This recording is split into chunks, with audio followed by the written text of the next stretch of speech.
Bonjour et bienvenue dans l'émission de voyance. Christophe, votre voyant, répond à toutes vos questions. Il s'appuie pour cela sur les tarots et sur son étonnante faculté d'intuition. Bonjour à tous et bienvenue sur le plateau de l'émission de voyance.com. Bien écoutez, je suis ravi de vous accueillir pour cette nouvelle émission de voyance en direct. Juste avant de commencer à répondre à vos questions, deux informations. La première, c'est que demain, exceptionnellement, il n'y aura pas d'émission. Donc vendredi 18 décembre, pas d'émission. Et puis on verra pendant les fêtes, hein, les émissions vont continuer bien évidemment. Il y a des jours comme le 25 décembre, le 1er janvier, où il n'y aura pas d'émission. Il y aura peut-être une ou deux autres journées où l'émission n'aura pas lieu. Je vous tiens au courant en ce qui concerne ces points-là. Deuxième information, ce soir à partir de 18h20, j'organise une émission privilège. Donc bien évidemment, cette émission est ouverte à tous. Vous pouvez venir et vous serez bien évidemment les bienvenus. Et si vous voulez poser une question, eh bien, c'est tout simple. Vous me téléphonez ou vous remplissez le formulaire qui se trouve dans la rubrique « Les programmes ». Voilà. Bah, écoutez, je vais tout de suite commencer par la question de Sylvie. Sylvie, bonjour. Allez-vous remporter le pourvoi en cassation face au Crédit Agricole en 2016 ?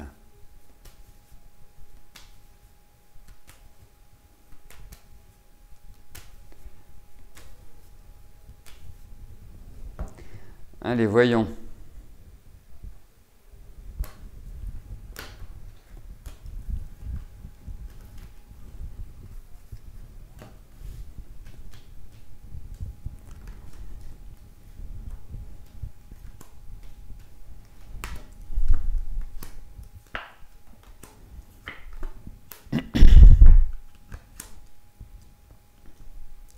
Écoutez, les cartes sont extrêmement positives. Vous n'avez peut-être pas gagné en appel, mais j'ai l'impression qu'en cassation, ça va être tout à fait différent. Et j'ai l'impression que vous allez, j'allais dire, mieux défendu. Voilà. Comme si les éléments allaient être favorables pour vous par rapport à ce que vous souhaitez. Est-ce que vous avez une petite idée de la date à laquelle vous passez en cassation ou pas du tout, Sylvie ?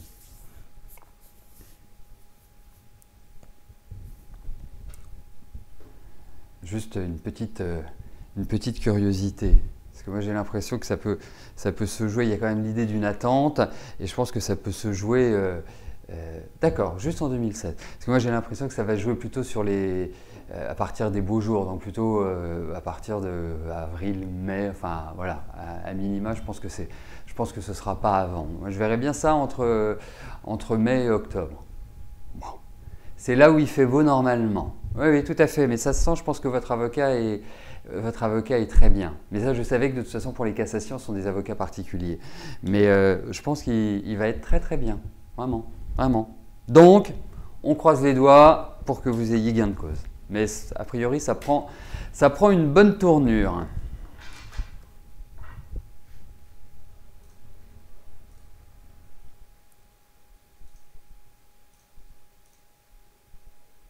Sophie, bonjour.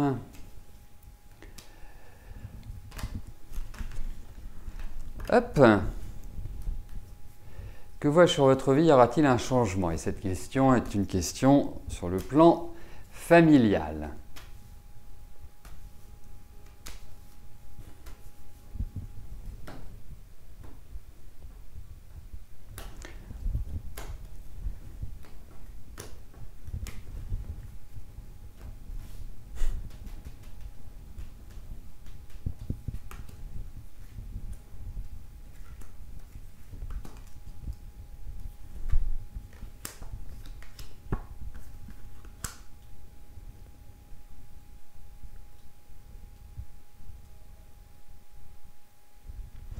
Bon, je ne peux pas vous parler de changements comme ça qui vont arriver, vous faire plaisir, vous faire revivre, être d'une manière générale dans une dynamique où quelque part le rythme est tel que vous aimeriez.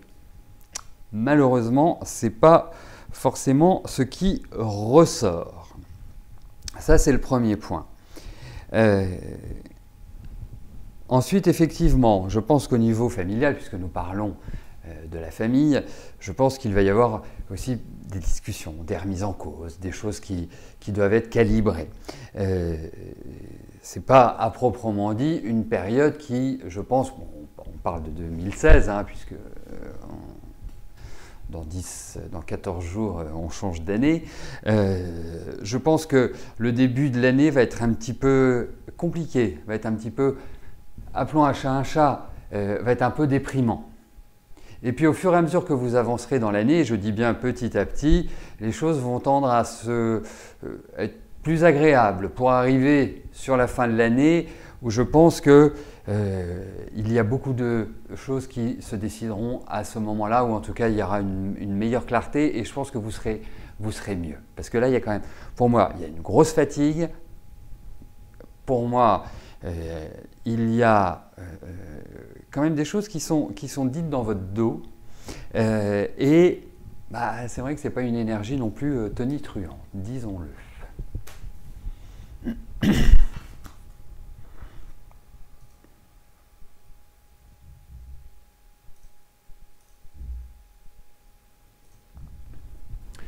Régine, bonjour. Est-ce que je vois arriver une belle rencontre dans votre vie amoureuse pour mettre un terme à votre solitude ?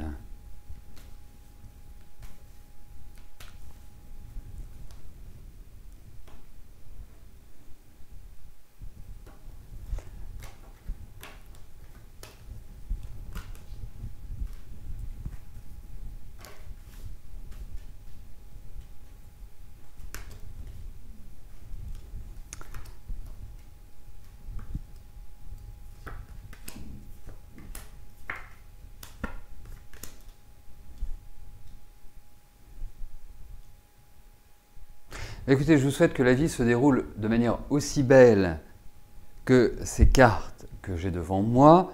Vous me demandez si vous allez faire une rencontre. Écoutez, moi j'ai l'impression que oui. J'ai l'impression qu'il y a vraiment quelque chose de très agréable sur le plan sentimental qui va vous arriver. Et puis, vous savez, j'ai coutume de dire que quand le fruit est mûr, il tombe. C'est-à-dire que je vous trouve dans une situation où, quelque part, vous êtes dans cette dynamique, vous êtes dans cette volonté pour rencontrer quelqu'un. Ce qui n'a pas toujours été le cas, il faut quand même le dire. Et là, je vous sens prête à faire cette rencontre. Et pour moi, c'est juste presque un tirage idéal pour que vous rencontriez quelqu'un et que, voilà, le soleil rentre dans votre maison. Régine.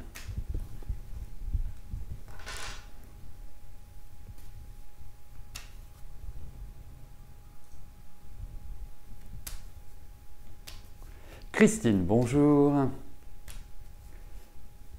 Quel avenir je vois avec votre mari ?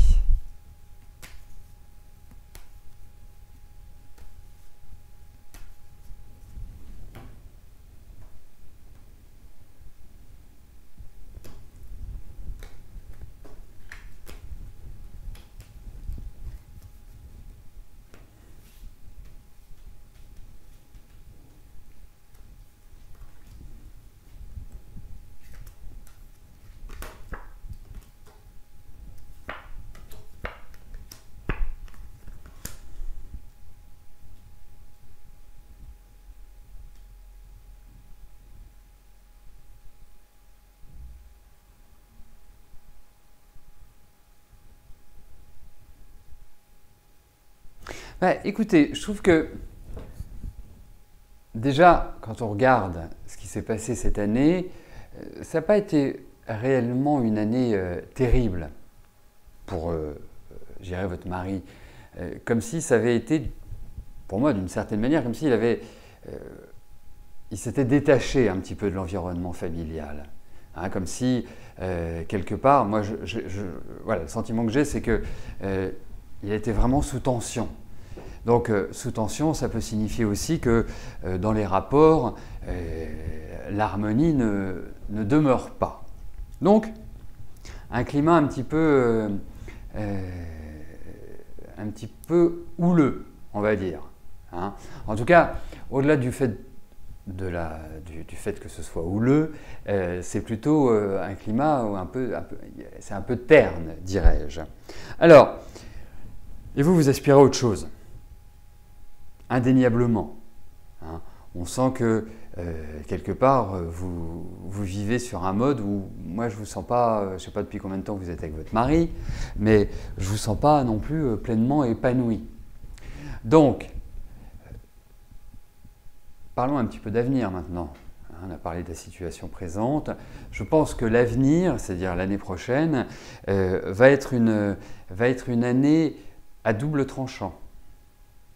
C'est-à-dire que soit les tensions s'exacerbent, et là, quelque part, il y a quand même une difficulté de communication, une difficulté de trouver un rythme sympathique dans la vie de couple, soit vous allez reposer les fondations.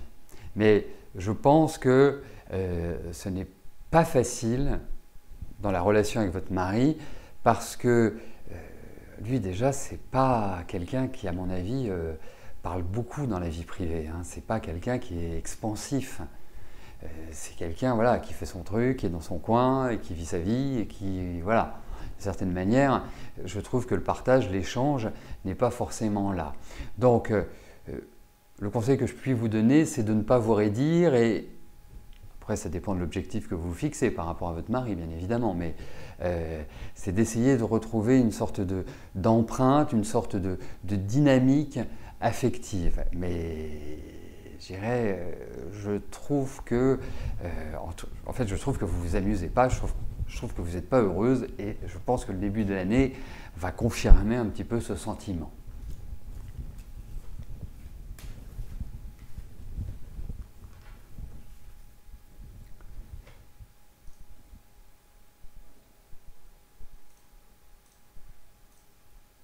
Geneviève, bonjour.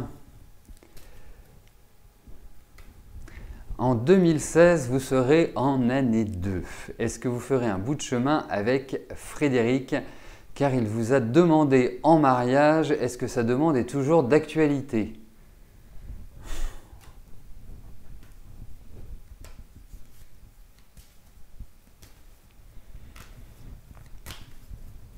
Allez, voyons cela.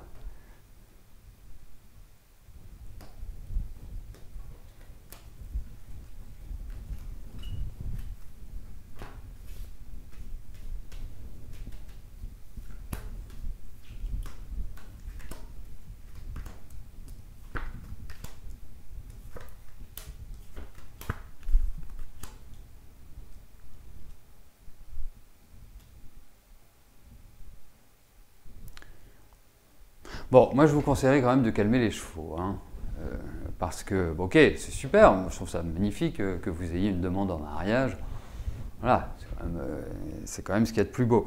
Mais je pense également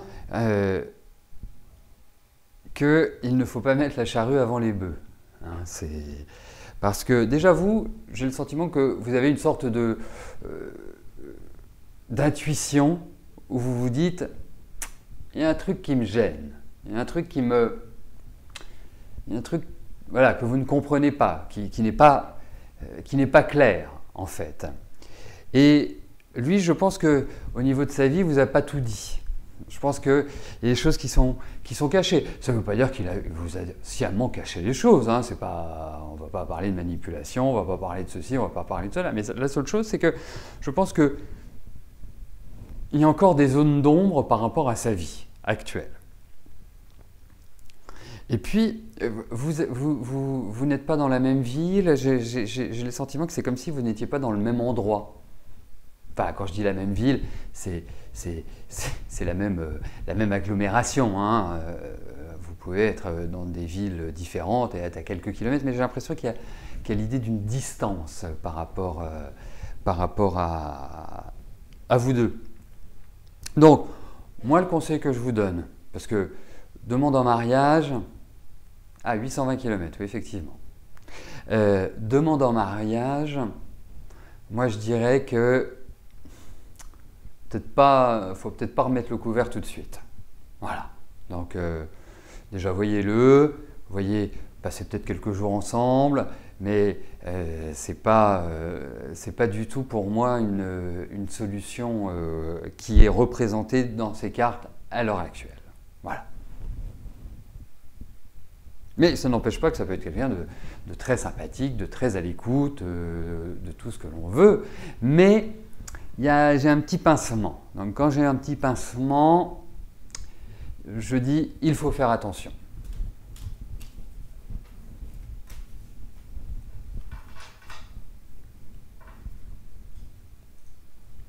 Laetitia, bonjour.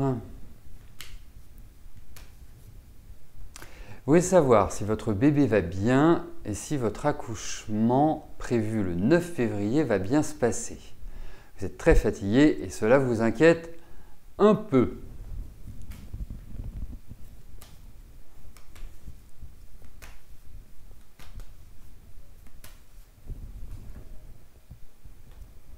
Allez, voyons ce piou-piou. Comment il se porte, si tout va bien se passer.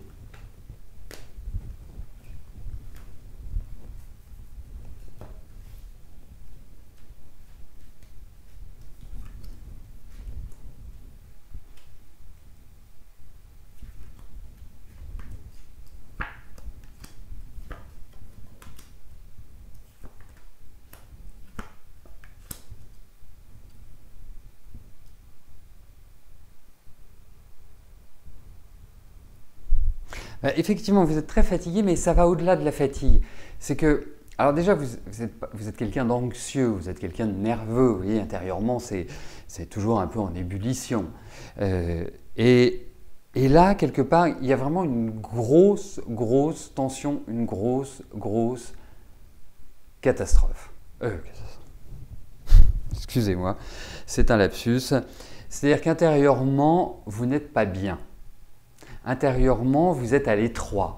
Et c'est vrai que, quelque part, pour rebondir sur mon lapsus, vous avez l'impression qu'intérieurement, c'est l'Etna. Vous voyez, c'est en fusion, vous n'arrivez pas à trouver une énergie suffisamment de calme, de détente. Votre bébé va très bien. Il va très bien, votre bébé. Alors, je vais m'avancer sur un pari. Hein. Parce que, vous savez si c'est un garçon ou une fille?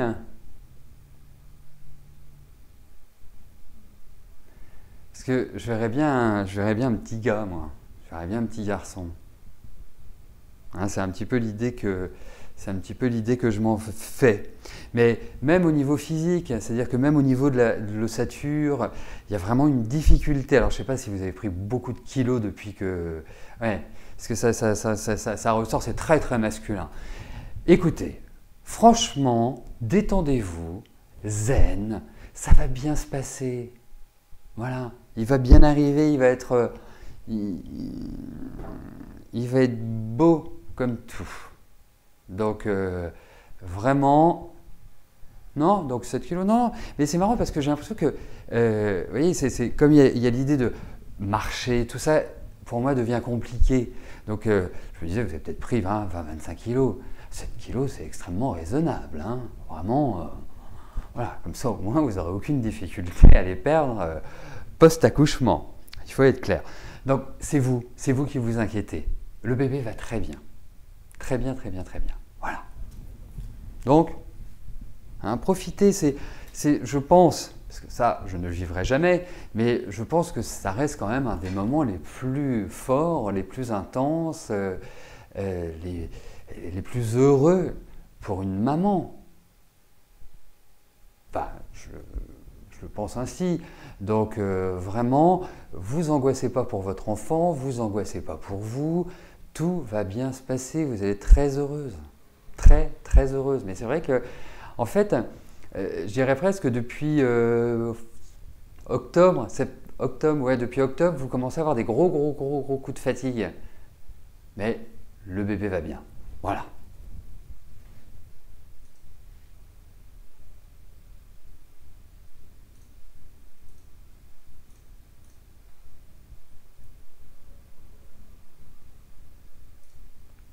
Pascal, bonjour. Ah, je pensais que vous alliez me poser une question sur comment vais-je réussir à faire cuire ma dinde de 17 kg qui ne rentre pas dans mon four. Non, c'est beaucoup plus sérieux. Vous venez d'être licencié. Que vois-je comme future activité professionnelle dans les mois qui viennent?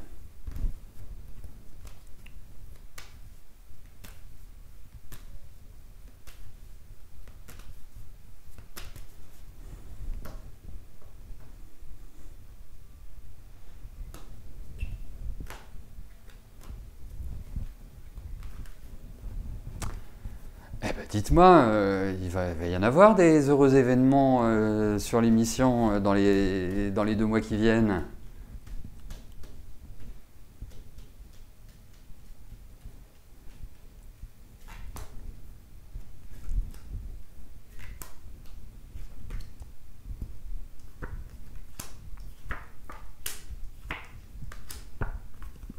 Alors, il y a 2 aspects. Il y a 2 aspects. Le premier aspect, c'est que je pense que là, vous avez besoin de faire une pause. Vous avez besoin de faire un break. Vous avez besoin de réfléchir. Ça, c'est le premier point. Le deuxième point, c'est comme si vous aviez dans votre tête l'idée d'apprendre des choses nouvelles. Le troisième point, c'est qu'il y a quand même l'idée d'un changement assez radical. Hein, comme si ce que vous avez fait, en fait, vous n'avez plus envie de le faire. Et que vous vouliez une sorte de renouvellement, passer à autre chose. Donc, il y a une première partie qui est assez lente, malgré tout, qui peut être assimilée à une période préparatoire, à une période, quelque part, qui vous permet de faire le point et, tranquillement, d'avancer. Et puis, soudainement, le mouvement va s'accélérer. Soudainement, bien, les projets vont se mettre en place. Vous allez vraiment repartir sur de nouvelles bases. Alors, la seule contrariété qui puisse exister dans ces cartes, c'est le temps, donc la lenteur. L'autre point, c'est que vous pouvez peut-être envisager de le faire en partenariat ou d'avoir besoin de quelqu'un, ou de certaines personnes, pour pouvoir le faire. Et ces personnes ne vont pas forcément répondre présent. Donc, il y a quand même l'idée, et ça c'est le deuxième point un peu fragile, il y a quand même l'idée dans votre action d'une action individuelle, d'une action personnelle. C'est-à-dire que c'est vous qui devez vraiment être à l'initiative. Donc pour moi, quelque part, 2016 est une année de préparation, de maturation, de cogitation. Voilà. Et après, ça redémarrera. Vous en faites pas. Oui, attendez. Oui, ça redémarre. Il y a vraiment ça.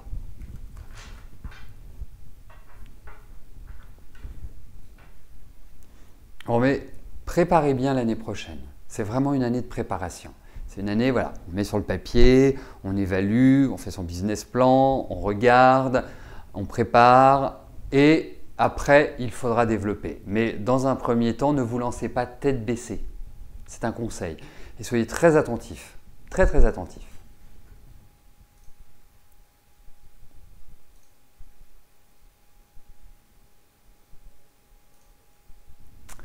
Annie, bonjour. Est-ce que l'année prochaine, je vous vois faire un petit déplacement, petit voyage avec des amis?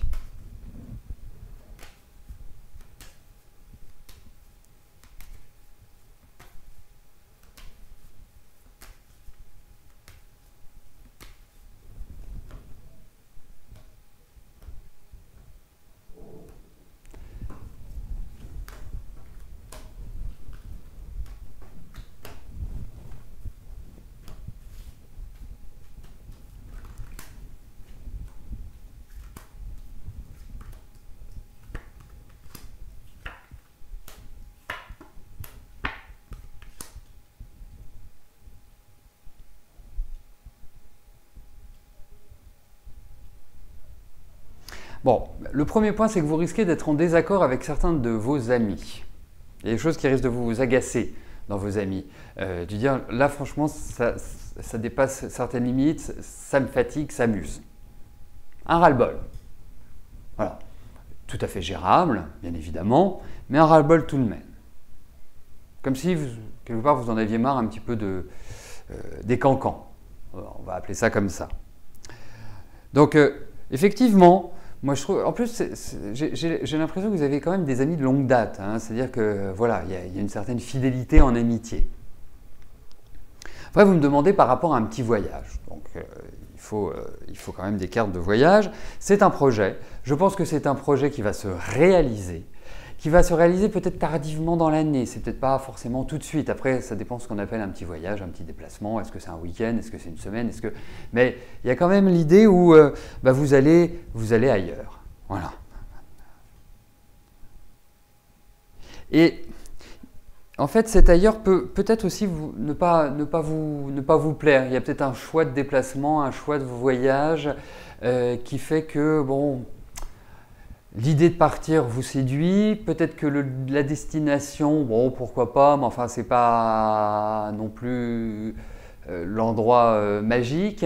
Donc, voilà, et c'est ça qui rentre quelque part en jeu, en considération. Mais, parce que vous avez une idée bien précise en tête où vous avez envie d'aller, enfin, il y a vraiment quelque part un endroit que vous souhaitez découvrir. Mais pour moi, oui, il y a quelque chose d'agréable qui arrivera. Alors, c'est quand même tardif, hein, donc c'est un petit peu ce qui ressort. C'est pas un petit peu ce qui ressort, c'est ce qui ressort. Voilà.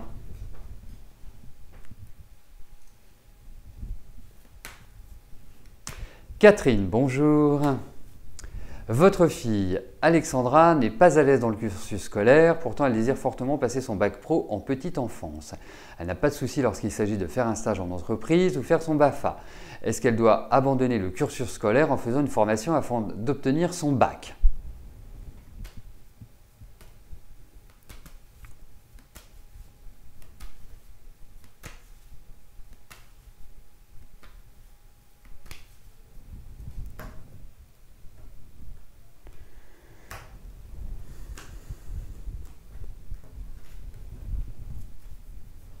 Alors, voyons pour Alexandra. Est-ce qu'elle doit abandonner le cursus scolaire?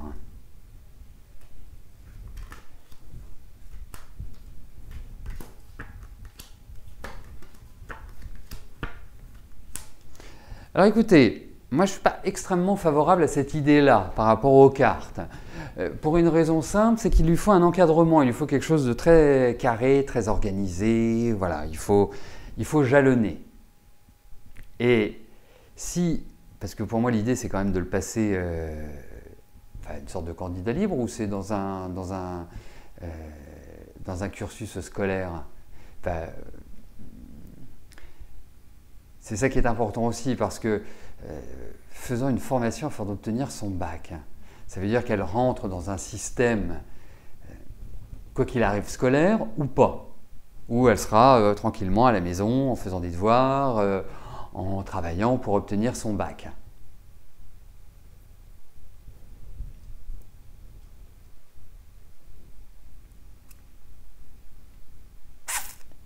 Juste répondre à ma question, Catherine. Est-ce qu'elle va dans cette direction dans un environnement scolaire, même si ça ne s'appelle pas école, même si ça ne s'appelle pas lycée, mais est-ce qu'il y a faire une formation et passer son bac en même temps? Moi, j'y crois pas.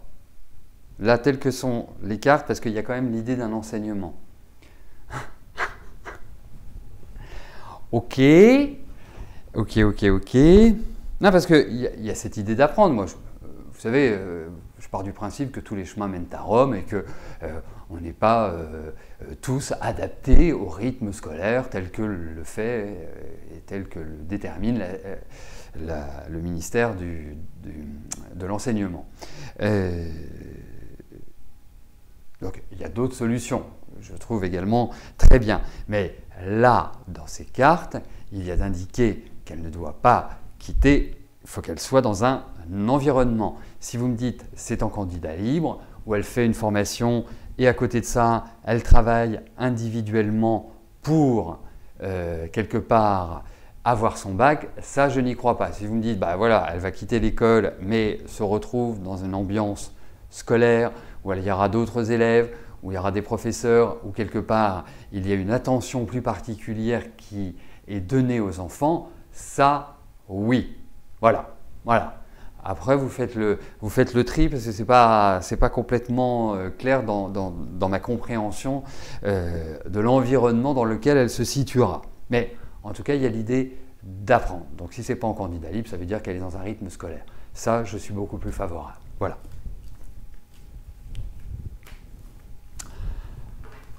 Bon, bah écoutez, nous arrivons au terme de notre émission. Je vous donne rendez-vous ce soir à partir de 18h20 pour notre dernière émission Privilège de l'année. Et puis, bah écoutez, je vous souhaite une belle fin de journée et je vous dis à plus tard. Merci, bye bye.